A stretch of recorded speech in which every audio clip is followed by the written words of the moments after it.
참미수님, 때가 찼다. 하느님 나라가 가까이 왔다. 회개하고 복음을 믿어라. 예수님께서 지금으로부터 2000년 전에 오셔서 하신 첫 마디가 때가 찼다예요. 무슨 때가 찼느냐? 구원의 때가 찬 거예요. 그래서 지금 구원을 향해서 우린 지금 계속 나가고 있습니다.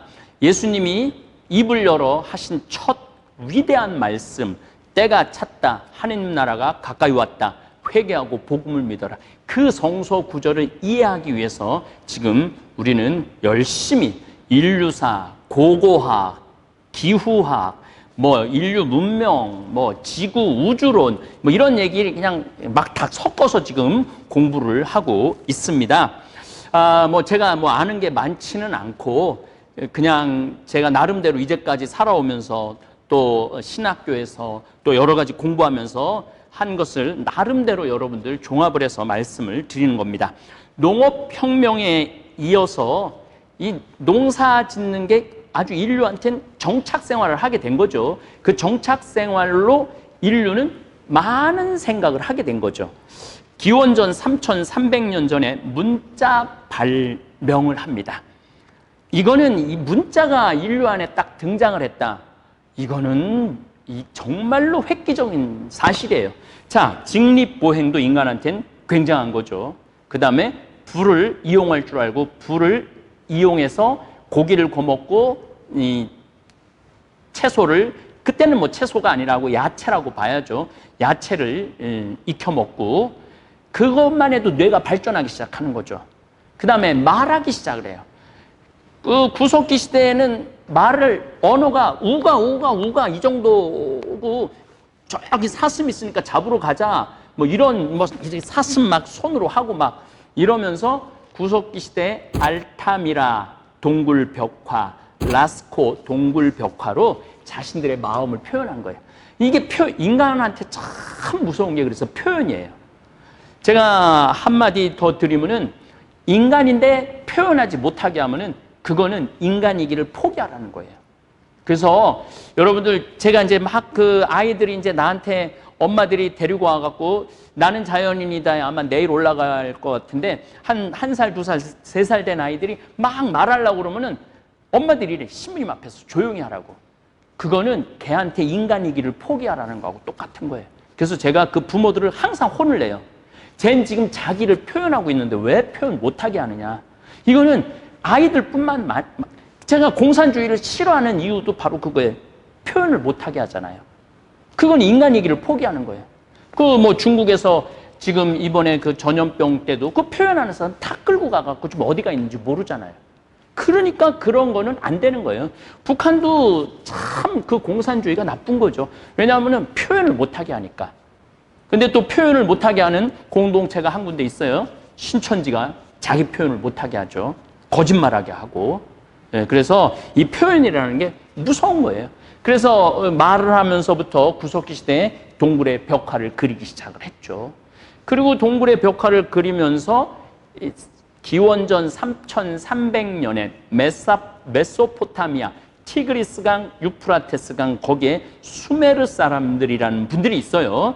인류 최초의 문명이라는 게 같이 모여서 살아갔고 하나의 언어가 형성이 되고, 그 다음에 왕, 피지배, 지배, 그 다음에 이 신과의 어떤 교류, 이런 걸 다 합쳐갖고 어떻게 보면 문명이라고 할 수 있죠. 인류 최초의 문명이 바로 수메르 사람들이에요.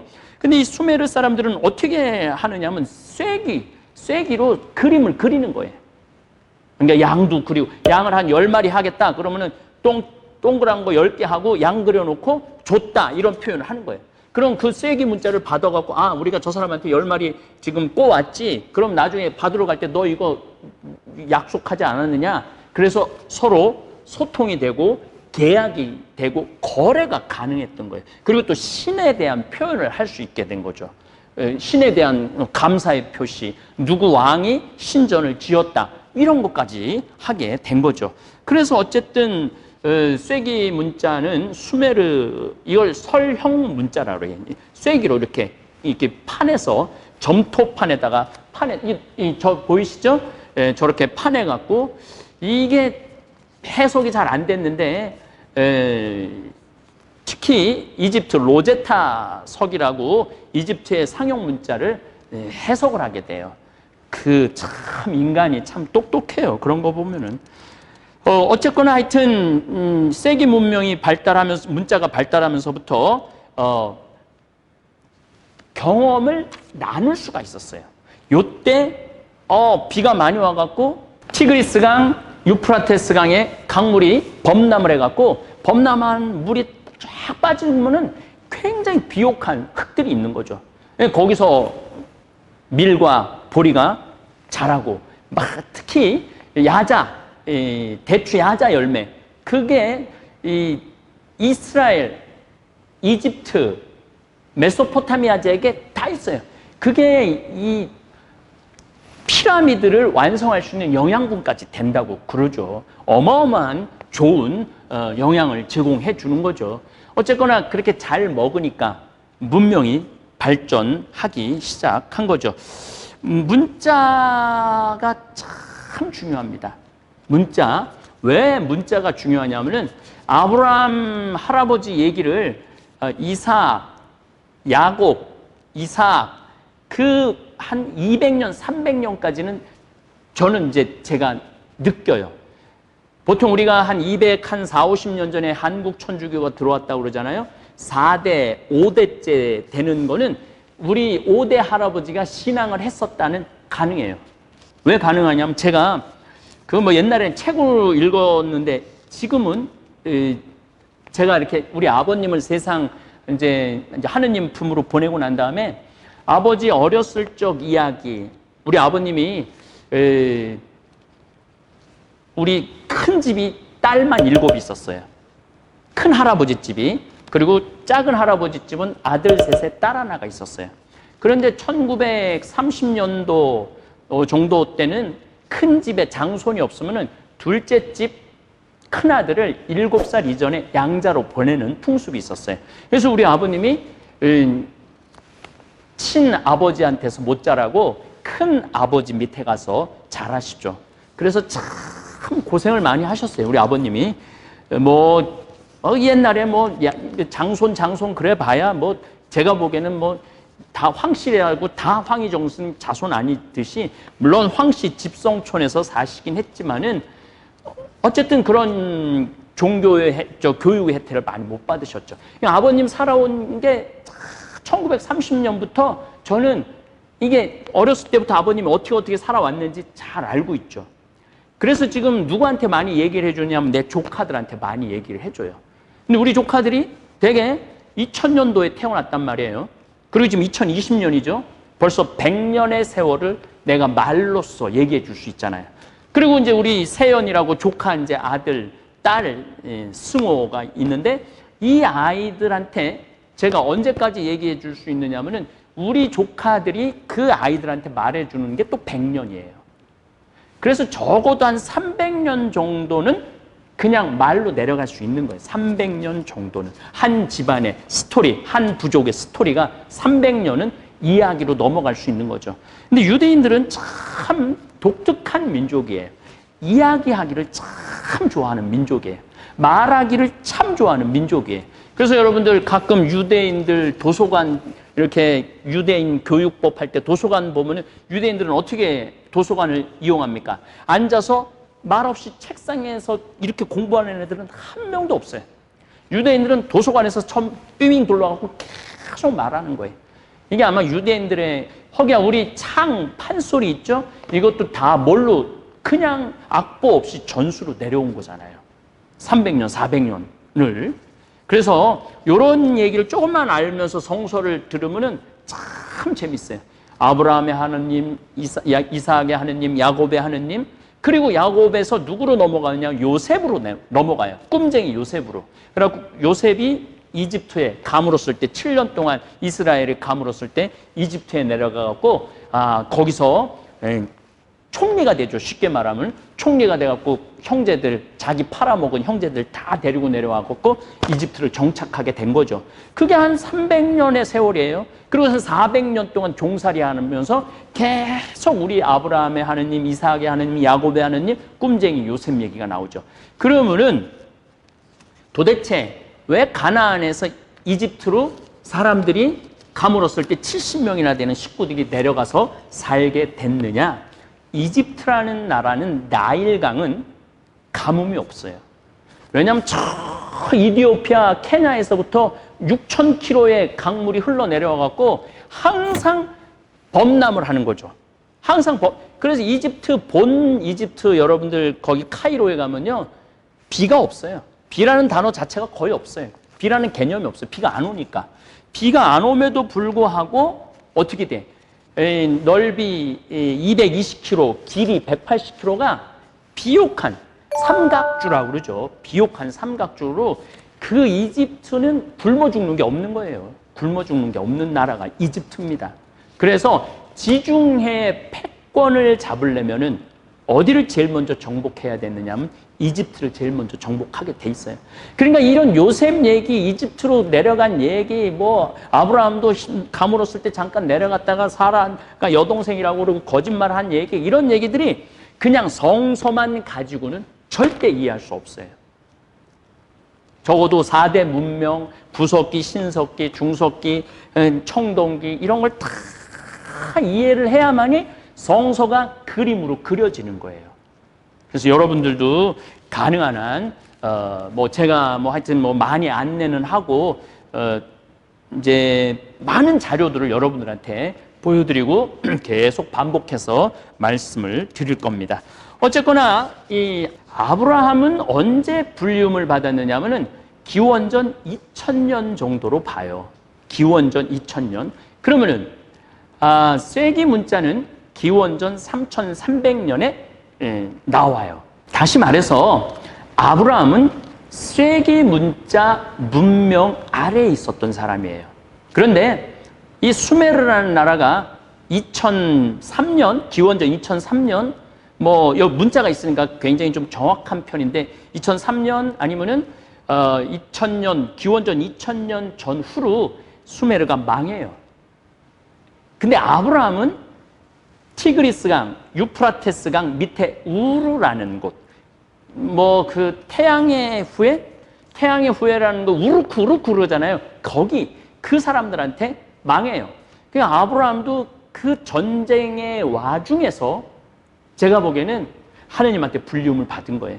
너무너무 전쟁이 많은 지역, 우르가 전쟁이 많으니까 우르에서 살다가 하란으로 가갖고 하란에서 다시 가나안 땅, 젖과 꿀이 흐르는 약속의 땅으로 가게 되는 거죠. 그래서 그런 영향 아래 아브라함이 살았다는 거. 그러니까 아브라함이 그냥 동떨어지게 어느 하늘에서 짠 하고 그냥 아브라함이 나타난 것이 아니고 메소포타미아 문명, 그때는 이제 메소포타미아 문명이 확장되지는 않았을 때죠. 수메르 문명 밑에 아브라함이 살았던 것이죠. 그리고 아브라함도 역시 유목민이었어요. 유목민. 이제 아브라함이 이 수메르 문명 아래 살았기 때문에 이 지구라트라고, 우르의 지구라트, 신을 모시는 지구라트, 신이 내려오는 장소라고. 그러니까 아브라함은 신이 내려오는 장소라는, 신한테 경배를 드린다는 이런 거를 알고 있었던 분이에요. 아브라함은. 그런데 그렇게 이 대단한 데서 이 경배를 드리고 제사를 드리고 그러다가 어느 날 꿈에 하느님께서 아브라함아, 너는 나를 통해서 복을 받을 것이다. 그리고 그냥 복을 받는다는 것이 아니라 인류 전체가 너 때문에 복을 받을 것이다. 내가 너를 큰 민족으로 만들어주겠다. 자, 여기서 아브라함은 족장이라고 그랬죠. 왕은 아니었어요. 족장이라고 그러면은 뭐 많아야 한 50명, 100명 노비들 거느리고 목동들 거둬 드리는 사람이죠. 그때 아브라함을 부르게 되는 거죠. 그러니까 아브라함은 뭔가 불리움을 받았는데 내가 저 약속의 땅으로 하느님께서 나를 신이었겠죠. 뭐 우리가 지금 알고 있는 하느님의 개념은 아브라함은 없었을 거예요. 그냥 그 부르심에, 그 이끌림에 가나안 땅으로 가게 되는 거죠. 어쨌거나 하여튼 제가 보기에는 이 인간의 설형 문자, 쐐기 문자를 통해서 이제 인간들은 조금 더 진일보한 세상으로 나가는 거죠. 그리고 수메르 때 쐐기 문자, 설형 문자가 막 이제 일어났을 때는 문자는 권력이었어요. 권력. 청동기 시대 글자를 아는 것은 고급 기술 중에 하나였어요. 지금도 사실은 이 언어를 2개 언어를 한다, 3개 언어를 한다, 4개 언어를 한다는 건 권력이죠. 근데 그때는 글자를 쓴다. 이거는 뭐 대단한 고위직이죠. 글을 읽고 쓸 줄 아는 것은 권위와 특권의 상징이었습니다. 쐐기 문자를 가르치는 학교도 있었어요. 그래서 그 학교로 갈 수 있는 사람들은 누가 가느냐 하면 부잣집 자식들이 그 학교로 가죠. 그래서 그 학교를 다 다니고 나면은 벼슬길에 오를 수 있는 거죠. 뭐 신전의 재관들, 뭐 의사, 상인, 서기들. 그 서기 계급의 위력은 대단했습니다. 하다못해 사제들, 왕들도 그 서기들이 더 막강한 힘을 가질 수 있었던 거죠. 각종 계약과 물건의 거래, 신전 벽의 벽화를 기록하는 서기들은 서령 문자를 읽고 쓰는 법은 물론 문맥에 따라서, 그림에 따라서 달라지는 기호의 의미를 제대로 파악하는 기술을 익혀야 됐죠. 그래서 공부를 굉장히 많이 했다고 그래요. 그래갖고 수업 때 이 점토판에 제대로 글자를, 그림이니까 여기서 여러분들 우리가 하나 알아야 되는 거는 그림 문자와 표의 문자, 그 다음에 또 넘어가는 표음 문자. 음으로, 지금 우리는 다 음으로 만드는 문자를 쓰는 거예요. 우린 그림으로 마음을 표현하지 않아요. 다 글자로 마음을 표현하고, 이 언어도 글자고 같은 거죠. 좀 복잡하긴 한데 어쨌든 하여튼 이 서기들이 많은 것들을 쓰죠. 길가메시 서사시, 인류가 소유하는 가장 오래된 이야기죠. 이것도 역시 점토판에 쓰여진 이야기입니다. 그래서 글자가 탄생했다는 건 뭐냐면은 우리 가족 이야기를 3대, 4대, 5대 후에 전해줄 수가 있는 거예요. 또 신의 이야기를 5대, 10대, 20대까지 전해줄 수 있는 거예요. 신의 이야기를. 그리고 인간은 점점 글자를 통해서 많은 정보들을 서로 공유하기 시작합니다. 함무라비 법전, 제가 지난 시간에는 1900이라고 그랬는데 1792년에서 1750년에 바빌론을 통치한 함무라비 왕이 반포한 고대의 바빌로니아 법전이었어요. 여기에 뭐가 나오냐면 동태복수법이 나와. 동태, 똑같은 모양으로 복수한다. 같을 동자에 모양 태자예요. 그 동태복수법. 눈에는 눈, 이에는 이. 그런데 이게 참 재밌게, 왜 제가 아브라함은 수메르 문명 아래에 있었고 그 다음에 메소포타미아 문명 아래에 있었는가? 모세까지 이 메소포타미아, 고대, 중동, 비옥한 초승달 지역의 문화의 영향을 받습니다. 왜냐하면 탈출기 21장에 보면은 이런 말이 나와요. 목숨은 목숨으로 갚아야 하고, 눈은 눈으로, 이는 이로, 손은 손으로, 발은 발로, 화상은 화상으로, 상처는 상처로, 멍은 멍으로 갚아야 한다고 출애굽기 21장 18절 19절에 이렇게 나와요, 여러분들. 이게 뭐 느닷없이 모세가 그냥 느닷없이 얘기한 게 아니에요. 이미 함무라비 법전에 다 나와 있는 거예요. 이 문화 영향권에 모세, 아브라함, 이삭, 야곱 다 이 문화 영향권에 있었던 거죠. 그러니까 우리들이 구약 성서를 제대로 이해하려고 그러면 이집트를 이해해야 돼요. 이집트를 이해해야 되고, 이집트의 문화, 심지어는 이집트의 피라미드까지 이해를 해야 돼요. 그리고 그 저쪽, 그러니까 지금 리비아 이쪽까지도 이해를 해야 돼요. 왜냐하면 나중에 우리 가톨릭 교회가 가톨릭이 아니라 유대인들이 그쪽까지 가서 살아요. 디아스포라 공동체라고. 그래서 나중에는 사실 예수님이 말씀 한마디 한마디가 나중에는 여러분들 신약성서 사복음을 보면 제가 깜짝깜짝 놀라는 게 나와요. 예수님은 헬레니즘 문화를 정통하셨어요. 헬레니즘 문화라는 건 뭐냐면 그리스 알렉산더 대왕이 전 고대 근동지방을 다 통일을 하잖아요. 그러면서 그리스 문화하고 그 다음에 헤브라이즘이라고 이게 서양 문명의 2대 문명이에요. 헬레니즘, 헤브라이즘. 예수님은 헬레니즘도 다 관통을 하고 계시고 헤브라이즘도 다 관통을 하고 계신 거예요. 그러니까 메소포타미아, 이란, 이라크, 뭐 지금 사우디아라비아, 이집트, 심지어 로마까지 예수님은 이해를 하고 계세요. 왜냐하면 세금 내라 그럴 때 카이사르의 것은 카이사르한테 주라고 그러잖아요. 그때 카이사르가 기원전 한 40년에 블루투스 너마저도 하고 죽은 게 기원전 40년이에요. 그런 모든 것을 알고 예수님께서 말씀 한마디 한마디가 나오는 거예요. 그래서 그런 것들을 다 이해하면서 신약성서를 읽으면은 이건 신비의 책이에요. 그리고 예수님 한마디 한마디가 얼마나 대단하고 위대하고 그 다음에 아름답고 그런지 이해할 수 있죠. 그래서 여러분들 우리가 공부할 때 그야말로 인류 문명사, 고고학, 인류학, 지리학, 기후학, 그 다음에 나중에 철학, 소크라테스, 제가 이제 그것도 공부할 거예요. 석가모니, 이제 내일 우리 석가모니 탄신일입니다.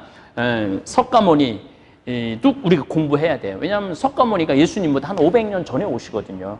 그 다음에 소크라테스는 예수님보다 한 400년 전에 오고, 공자님도 한 430년 전에 오고, 그러니까 그런 모든 철학적인 것, 그 다음에 또 어떤 종교적인 것, 짜라투스트라, 조로아스트료라고 그러죠. 이것도 다 예수님 이전에 온 거예요. 그러고 난 다음에 예수님이 때가 찼다. 하느님 나라가 다가왔다. 이게 얼마나 위대한 말인지 우린 정말 가슴 설레면서 들어야 되는 말이죠.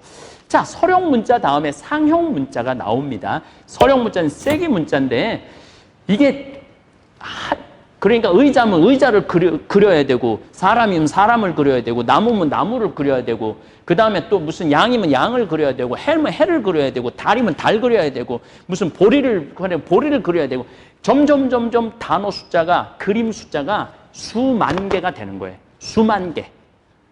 그래서 이걸 조금 더 좀 편안하게 이야기거리를 만들 스토리를 그래서 히스토리라는 게 그의 이야기잖아요. 역사라는 게 그의 이야기야. 그래서 우리가 히스토리 공부한다 그러면 그의 이야기를 듣는 거야. 그러니까 우리 한반도의 히스토리는 단군 할아버지로부터의 이야기를 우리 듣는 거예요.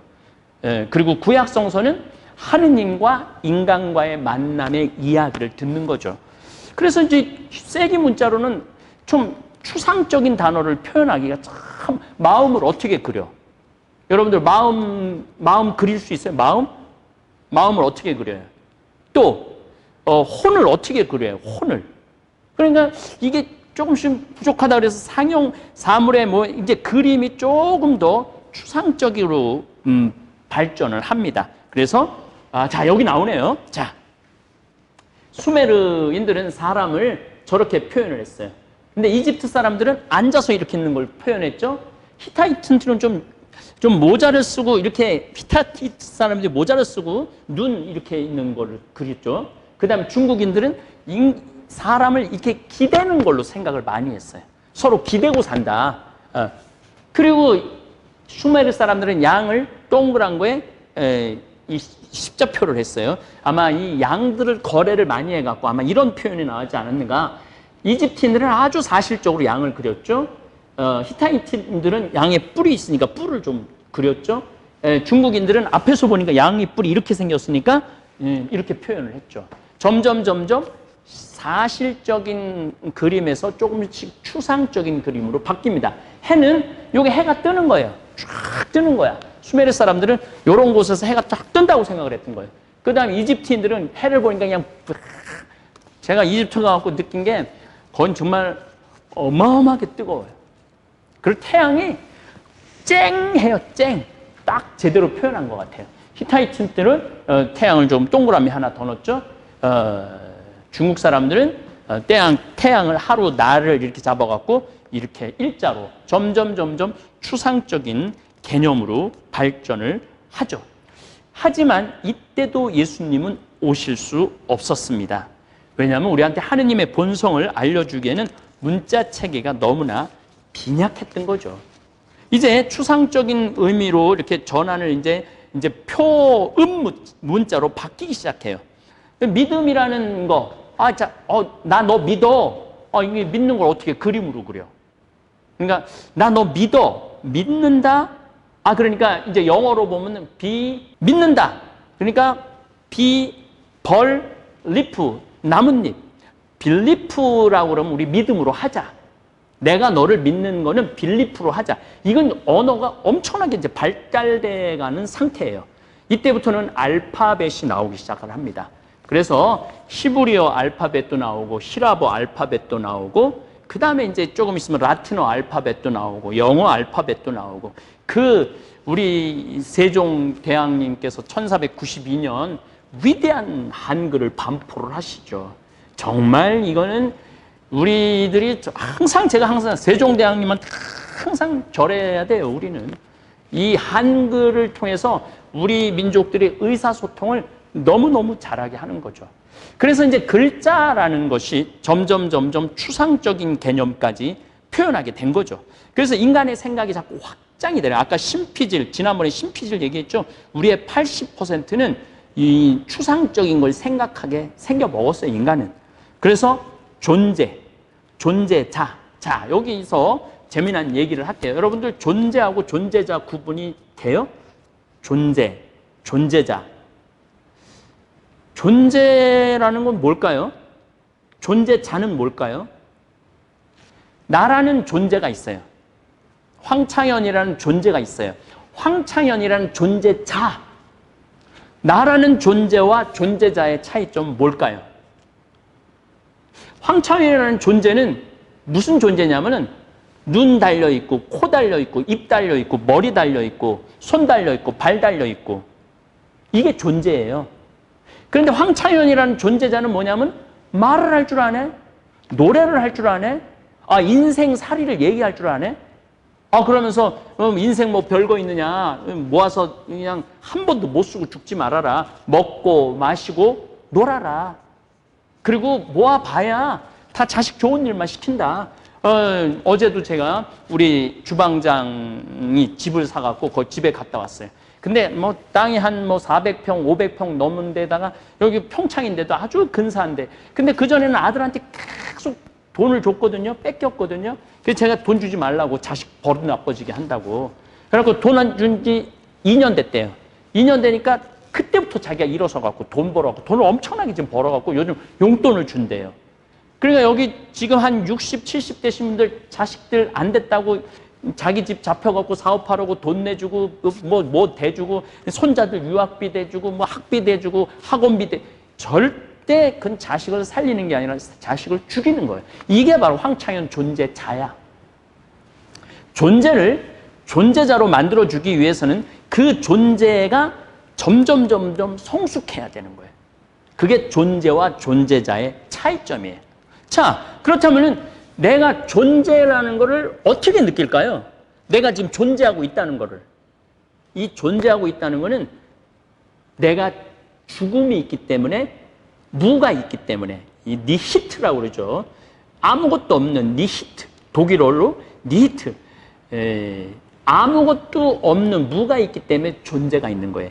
유가 있기 때문에 무가 있다라고 말하는 거하고 똑같은 거죠. 다시 말해서 밤이 있기 때문에 낮이 있는 거예요. 여러분들 24시간 낮만 있으면 우리가 밤이라는 개념을 할 수 있을까요? 절대 못하죠. 밤이 있기 때문에 낮이 있는 거예요. 다시 말해서 죽음이 있기 때문에 삶이 있는 거예요. 없어지는 거기 때문에 있는 내가 소중한 거예요. 내가 영원히 안 없어질 거면은, 내가 죽지 않는다면 이 살아있는 한순간 한순간이 소중하지 않을 거예요. 그래서 제가 항상 늘 나는 자연인이다를 보면 생존 본능이 있어요. 생존 본능. 근데 모든 걸 다 건강을 잃고 재산을 잃고 사람을 잃으면서 정말 죽으려고 뭐 술을 뭐 1년, 2년 먹고 뭐 여기서 막 피가 고름이 나오고 산에 가고 살아있음에 대한 기쁨. 뭐 어떤 분은 하루에 산삼을 한 3-4뿌리, 그 노래하는 분인데 하루에 산삼을 3-4뿌리씩 먹고 뭐 200살은 살겠다고. 그 살아있는 것에 대한 기쁨이 있는 거죠. 존재에 대한. 그래서 제가 왜 이 말씀은 좀 이게 형이상학이라는 거예요. 형이상학. 이 인간, 개는 지금 제가 말한 것 절대 못합니다. 원숭이도 제가 말한 것 절대 못합니다. 근데 인간만이 존재자, 삶, 죽음, 유, 무 이런 것들이 다 생각할 수 있는 것들을 표현하는 게 문자예요.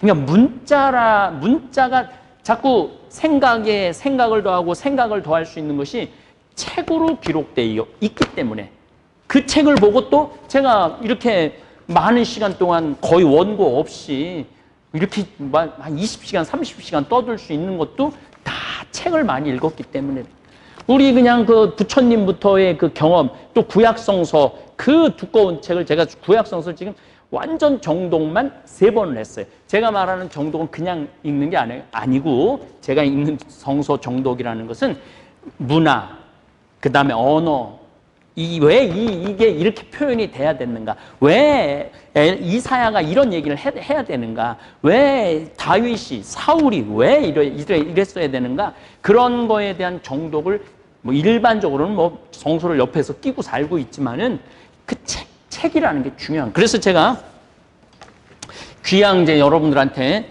제가 이제까지 살아오면서 쓴 책입니다.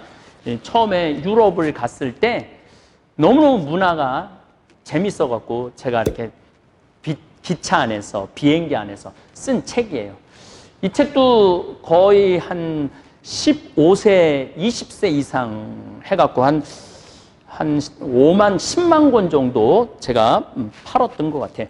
유럽 여행 아주 재밌게 썼던 것 같아요. 그땐 잘 문자에 대한 개념이 없었고, 그 다음에 이제 북극곰 어디로 가야 하나, 요거는 환경 이야기예요. 제가 여기서 창세기 1장을 하여튼 기가 막히게 제 나름대로 풀어놨어요. 창조론에 대해서. 하느님이 얼마나 이 우주를, 이 세상을 기묘하게 창조하셨느냐고. 가끔 제 첫 강의 듣고 막 나보고 진화론자라고 그러는 분들이 있는데 이 책을 사서 읽어보면은 저는 창조론자예요. 창조와 진화는 상충되지 않는다고 우리 교황님들이 말했죠. 창조 하나만 가지고 성서를 이해하기는 너무 무리가 많아요. 요 책이 제일 많이 이제 팔린 책이에요. 사는 맛, 사는 것. 이건 한 30세가 넘게 찍은 책이죠. 요 책이 아마 제 강의 듣는 분들이 가장 강의 내용이 많이 들어있는 내용이 요 사는 맛, 사는 멋입니다. 그 다음에 요거 이제 삶과 함께. 제가 앞으로 더 쓰고 싶은 책이 죽음과 함께, 삶과 함께 벌써 썼고, 자신과 함께, 삶과 함께, 죽음과 함께. 요 책을 쓰고 싶어요. 자, 제가 왜 자신과 함께, 삶과 함께, 죽음과 함께를 쓰고 싶으냐면은 인간이 철학하는 인간, 인문학하는 인간, 신앙의 인간은 요 3 질문에 다 들어있어요. 자신과 함께, 나는 누구인가? Who am I? 이거 질문해야 돼요, 여러분들. 나는 도대체 누구인가? 나는 신부잖아요. 나는 엄마고, 나는 아빠고. 여러분들 이번에 그 N번방 할 때 그 그러니까 유아라고 그러는 아동 그 성착취하는 그거를 즐긴 사람들 중에 나는 아버지라고 그럴 때 내 딸을 그렇게 한다고 그러면 그게 가능하겠어요? 근본적인 질문을 하지 않기 때문에 그런 일이 벌어지는 거예요. 나는 누구인가? 두 번째, 삶과 함께. 그럼 나는 어떻게 살아야 되느냐? How to live. 내가 어떤 인간으로 살아야 되느냐? 그 답을 찾아야 돼요. 그래서 여러분도 고뇌하셔야 되는 거예요. 그래서 고민해야 돼. 아무 생각 없이 살면은 정말 인생이 너무 허무한 거죠. 그 다음에 이제 종교적인 단계. How to die. 어떻게 죽을 건가? 이 질문으로 제가 삶과 함께를 먼저 썼어요. 죽음과 함께 원고를 좀 해놨는데 제가 뭐 하여튼 여러 가지 이유로 조금 좀 미뤄지고 있지만은 인간이 생각하는 걸 자꾸 쓰고 싶은 거예요. 그 다음에 이건 왜 우리는 통하지 않는가? 대화하지 못하는 사람들, 요 책 5권을 지금 현재 써놨는데, 다행히도 저는 참 많은 독자들이 사랑해 주셔서 뭐 30세 넘은 것도 있고 20세 넘은 것도 있고 한 15세, 대부분이 뭐 한 15세까지는 책을 지금 출판을 하고 있죠. 자, 제가 이런 책을 쓸 때 생각을 어떻게 할 것 같아요? 생각을 엄청나게 많이 하죠. 글을 어떻게 쓸 것 같아요? 엄청나게 책을 많이 읽고 글을 쓰겠죠. 자, 이제 인간이 추상적인 의미를 글자로 변환하려고 노력을 하는 거예요. 마음이라는 단어. 이게 어떤 마음인가? 그래서 여러분들 우리가 구심이라고 그래.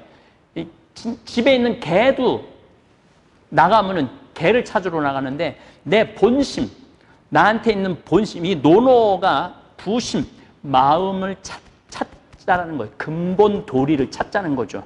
그래서 내 마음을 지금 잃어버렸는데 근데 마음이라는 게 뭐 어떻게 이게 표현이 돼요? 그래서 마음이라는 단어가 있고 그 마음에 대한 표현을 여러 추상적인 단어를 껴넣어서 아름다운 마음, 추한 마음, 뭐 이런 형용사들이 막 들어가고 그러면서 문자가 발전하기 시작하는 거죠. 거기다 이제 하느님을 묘사하는 거에 최고 아름다운 거는 구약성서예요.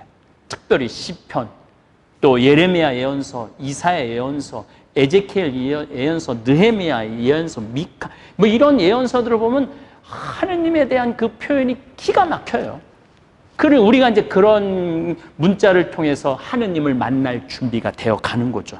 어쨌든 실런트, 이게 밀폐제라는 건데, 실이라는 게 바다 표범도 실이라고 그러고 또 도장도 실이라고 그러죠. 안트, 개미.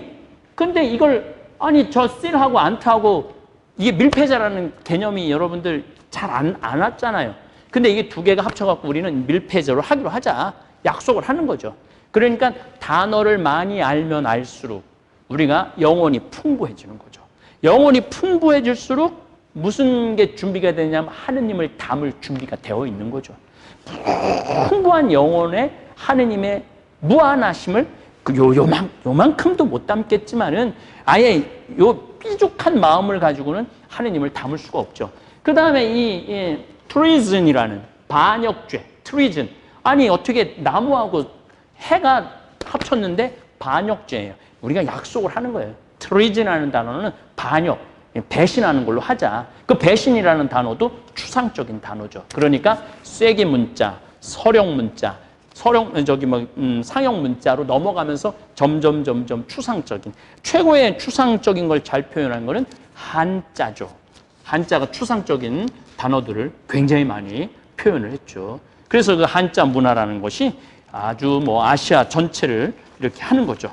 어쨌든 이제 서령 문자 숫자가 많아지고 상형 문자 숫자가 많아지니까 이게 뭐 하나 표현을 하려면 어마어마한 그림을 그려야 돼. 그래서 이거 안 되겠다. 그래서 표음 문자로 바꾸는 거죠. 표음 문자. 그래서 자, 여기 상형 문자 하나만 더 봅시다. 자, 놀랍게도 지금 표음 문자로 왔는데 상형 문자로 돌아가는 경향이 있어요, 요즘. 어때요? 요즘 이거 뭐예요? 무슨 뜻이에요? 사랑한다는 뜻이죠? 이건 또 무슨 뜻이에요? 이런 거 거의 안 하는데. 사랑한다는 문자죠? 예수님이 상형 문자 시대 때 와갖고 이래고 가고 이러면은 이게 전해질 것 같아요? 안 전해질 것 같아요? 전해질 수가 없어요. 근데 어쨌든 요즘 컴퓨터, 스마트폰이 오면서 이거 보세요. 이거 행복하다는 거 아니에요? 입 다물어라는 거. 그렇죠? 아, 이거 기분 좋다라는 거. 입 다물라는 거 또 있네요. 그 다음에 사랑한다는 거. 너 진짜라는 거. 나 화났다. 나 좀 우울하다. 행복하다. 샤방샤방. 뭐 이런 것들이 요즘 나오는 상형 문자예요. 상형 문자. 그래서 재밌죠? 여러분들. 언어라는 거, 말과 문자는 완전히 다른 겁니다. 말을 잘하는 거하고 글을 잘 쓰는 거하고는 또 달라요. 어떤 사람은 글을 기가 막히게 쓰는데 말할 때 보면 말을 못하는 사람이 있어요. 근데 아예 글자 한글을 모르는 사람도 말 잘하는 사람들 많죠. 그래서 언어와 문자는 굉장히 차이가 많이 난다. 하지만은 뭐 기본적으로 이 언어를 문자에 담으면서 정보를 많이 전해줄 수 있고 추상적인 생각을 많이 나눌 수 있고 점점 인간의 영혼이 그릇이 커지는 거죠. 자, 이제 히브리어. 구약 성서 대부분이 기원전 3세기까지 히브리어로 씁니다. 이 히브리어도 결국은 제가 말씀드렸죠. 쐐기 문자에도 영향을 받았고 상형 문자에도 영향을 받았고 그리고 마지막에는 이 히브리어로 나온 거죠. 이 유대인들이 위대한 이유 중에 하나가 자신의 언어를 갖고 있었다는 거예요. 자신의 문자를 갖고 있었다는 거예요. 그래서 히브리어 구약 성서를 담은 책이죠. 그래서 하느님께서 유대인을 선택하신 거죠. 자기네들은 선택받았다는 선민의식을 갖고 있고, 히라버. 그 다음에 히라버가 나오죠. 히라버. 뭐, 알파부터 오메가, 알파요 오메가라는 얘기 많이 들었죠? 예, 히라버가 알파, 베타, 감마, 델타, 입실론, 제타, 에타, 데타, 그 다음에 유타, 까빠, 람다, 무, 누, 시. 하여튼, 요런 이 히라보가 왜 중요하냐면 성서책은 신약 성서는 히라보로 쓰여져요. 구약 성서는 히브리어로 쓰여지고 신약 성서는 히라보로 쓰여져요. 그리고 예레니무스라는 우리 성인께서는 구약, 신약 전체를 라틴어로 바꾸시죠. 그래서 참 언어라는 게 이렇게 무서운 거예요. 자, 이제 우리 언어까지 얘기를 했습니다. 이제 여러분들은 제가 다음에 한번 종합을 말씀을 다시 한번 드리겠지만은 하나님께서 우주를 창조하시고 이 태양계를 창조하시고 지구를 창조하시고 인간을 창조하시고 인간은 또 직립보행을 하기 시작하고 불을 이용할 줄 알고 말을 할 줄 알고 그 다음에 모여 살기 시작했고 동굴에 그림을 그리기 시작했고 동굴에 그림을 그리고 난 다음에 쐐기 문자가 나왔고 문자가 나오면서 조금씩 추상적인 상형 문자, 추상적인 개념을 갖기 시작을 해요.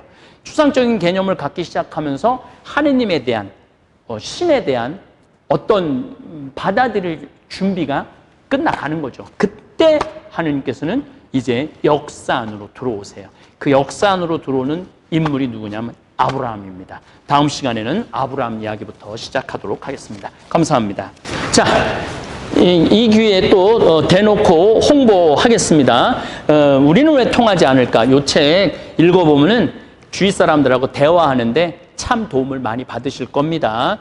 그 다음에 삶 껴안기.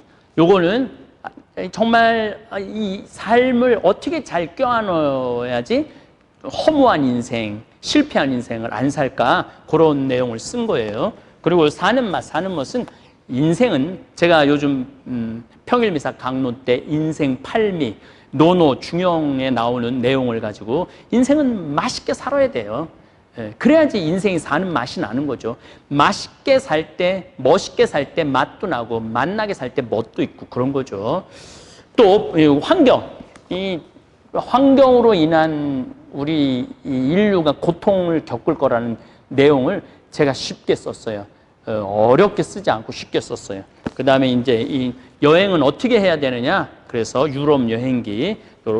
우리 생태마을로 전화하시면은 우리가 판매합니다. 아직도. 물론 바오로 출판사 서점에 가보면은 있기도 하고. 그래서 여러분 한번 요즘 심심하신데 이 책도 좀 사서 한번 읽어보시면은 여러분들이 영혼이 점점 커질 수가 있죠.